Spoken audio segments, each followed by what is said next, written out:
go bandan ko jeti kon kin tarinet tam janga ya da ko na pelu ben Jai di garba yara na badu dan bayu taru yum teletin gan na chara palaria bedu kantuk adan kan go denje ni tudan yu be jaba go bandan ko yitin na kon pin tari net tam jan gan ya da bo an bo pelu even Jai ko la nyara na badu dan bayu taru yum teletin gan na chara palaria bedu kantuk adan kan gan jenge ni tudan Padang guk marar ko beradia la cengdir dagu ping kuruci ni darara jebeni dir ngadi we ko ganamit we ko ganandi acim yeje penutuk Padang guk marar ko beradia la cengdir dagu ping kuruci ni darara jebeni loy ngadi we ko ganamit we ko ganandi acim yeje penutuk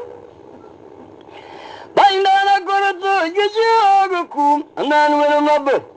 Banya kurutu gici ogukum aci diktar na jawe na kuna na lejuba nan kwala manyang abijay gwar madiyang talbakir wewe ganyal deng ngapiang weda pat junub gana jenin junub japoy garanga korbay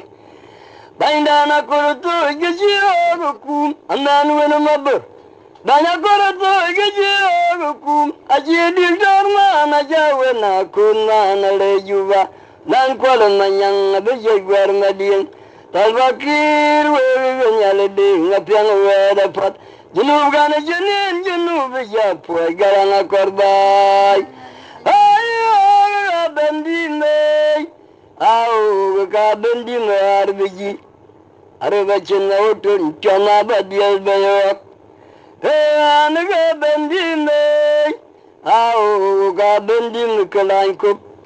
arba chenna otun chama badial bayarap ayo kuma mama nyargu ketarniat anau kwa bucham chama tudan lo ditor garan anau kwa bucham garan alwete ayo kuma mama nyargu ketarniat anau kwa bucham chama tudan lo ditor garan anau kwa bucham garan alwete dan baidan alwele anajorok rondan aloije anajorap Baidan alwele anajorok rondan aloije anajorap Yang manda na jibayegay Panang yaman ayung ayamriak Pandana buja jirga pojiniat Ayuwa mingaman ayuwa panda Yang manda na jibayegay Panang yaman ayung Ayung ayamriak pandana buja loga pojiliar Ayuwa mingaman ayuwa panda